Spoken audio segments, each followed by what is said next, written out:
नाजरीन, smart TV में खुश आमदीद। शुरू अल्लाह के नाम से जो तौबा कबूल करने वाला है। नाजरीन, चैनल को सब्सक्राइब करके बेल आइकन के निशान पे क्लिक करें ताकि हमारी वीडियोस का नोटिफिकेशन आप तक पहुंचता रहे। नाजरीन, इमरान खान ने चीफ जस्टिस ऑफ पाकिस्तान को पैगाम भिजवाया है। दूसरी तरफ अडयाला जेल के करीब धमाका खेज मवाद का मिलना बड़ा तशवीशनाक बात है।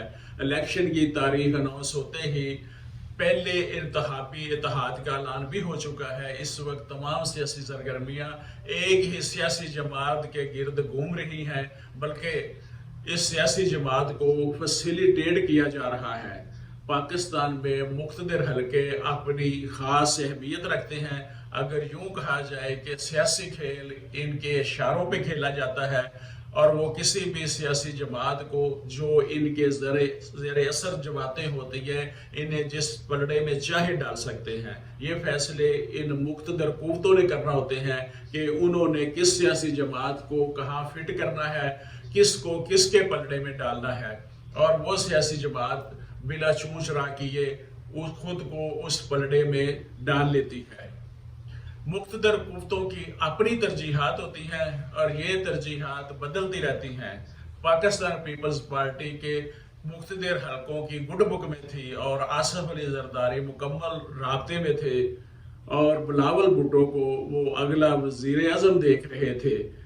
और आजकल जो सिनेरियो बदल चुका है, पीपल्स पार्टी को वफाक पे जो नजर रखे हुए थी और पंजाब में नून लीग के साथ अपना पलड़ा बराबर करने की जस्तजू में थी। तकरीबन एक साल पहले ये तस्वर किया जा रहा था कि खुसूसन पीपल्स पार्टी के हलके बिलावल को अगला वजीर आजम तस्वर कर रहे थे। अब नून लीग मुख्तलिफ हलकों की आंख का तारा है और पीपल्स पार्टी को सिर से भी सफाया किए जाने का प्रोग्राम बन रहा है। यकीनन पीपल्स पार्टी भरपूर रजिस्ट करेगी और अगर ऐसा होता है तो पीपल्स पार्टी के लिए कोई और रास्ता नहीं होगा कि मासवाए वो इमरान खान के साथ इल्हाक कर लें। MQM और नून लीग इस वक्त मुश्तरका हिकमत अमली बना रहे हैं। MQM भी क्या खूब बेवफा जमात है, इसने कभी भी किसी से वफा नहीं की। पीपल्स पार्टी के साथ अलायंस में ये हुकूमत का हिस्सा रहे, फिर इमरान खान का दौर आया तो पीपल्स पार्टी से निकल कर के लोग इमरान खान के साथ मिल गए।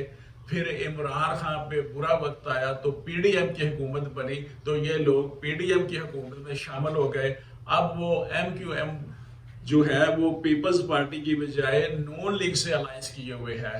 इस सिलसिले की एक कड़ी है कि खालिद मकबूल की क़यादत में MQM ने नवाज शरीफ से रायविंड में वफद की शक्ल में मुलाकात की है और वफद में खालिद मकबूल सिद्दीकी, फरूक सत्तार और मुस्तफ़ा कमाल शामिल थे, जबकि नून लीग की जानब से शहबाज शरीफ, मरियम नवाज और ख्वाजा साद रफीक शामिल और परवेज रशीद शामिल थे।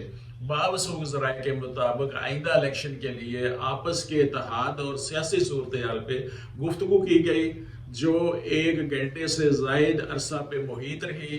प्रेस कॉन्फ्रेंस में नून लीग की जानब से सहाफ़ियों को बताया गया कि MQM से सियासी इत्तेहाद है और मुश्तरका इत्तेहाद से ही इलेक्शन लड़ेंगे। नवाज शरीफ ने साबिक DG FIA बशीर मेमन को सिंध मुस्लिम लीग का सदर मुकर्रर कर दिया है। हालांकि बशीर मेमन ने हाल ही में नून लीग ज्वाइन की है। बशीर मेमन अब सिंध में नून लीग के लिए माहौल बनाएंगे, पार्टी को एक्टिव करेंगे। अहम इतलात के मुताबिक नवाज शरीफ कोयटा का भी दौरा करने वाले हैं। फिर वो कोयटा में वहाँ की सियासी जमातों से मुलाकात करेंगे और उन सियासी जमातों को नवाज शरीफ के पलड़े में डाला जाएगा और नवाज शरीफ उनसे ये तय करेंगे कि अगर वो वजीर आजम बनते हैं तो वफाकी वजारतों में बलोचिस्तान की इन जमातों को इस कदर वो हिस्सा देंगे और एडजस्ट करेंगे। नाजरीन, इलेक्शन की डेट तो अनाउंस हो चुकी है, इलेक्शन भी होंगे, मगर मनमानी करने वाले अपनी मनमानी करेंगे और जब मनमानी तर्ज हुक्मरानी बन जाए तो फिर करते धरते बेनकाब तो हो ही जाते हैं, मगर फिर भी उन्हें बेनकाब होने पर कोई अफसोस नहीं होता, बल्कि वो अतराते फिरते हैं कि फलां वजीर आजम, फलां लीडर हमारे हाथ का तराशा हुआ है, वो हमारी लीडर साज फैक्ट्री का बना हुआ है। और अपनी इन ठोसे गए फैसलों को वो जमहूरियत का नाम देते हैं। یہی وجہ ہے کہ ہمیں جمہوریت کے وہ ثمرات نہیں ملتے جو کہ دنیا کے دوسرے ممالک کو ملتے ہیں جہاں جمہوریت ایکچولی نفاذ ہوتی ہے۔ جمہوریت زندہ باد، پاکستان پائندہ باد۔ آج کے لیے اتنا ہی۔ میں محمد امین، ایڈوکیٹ، سماعت ٹی وی۔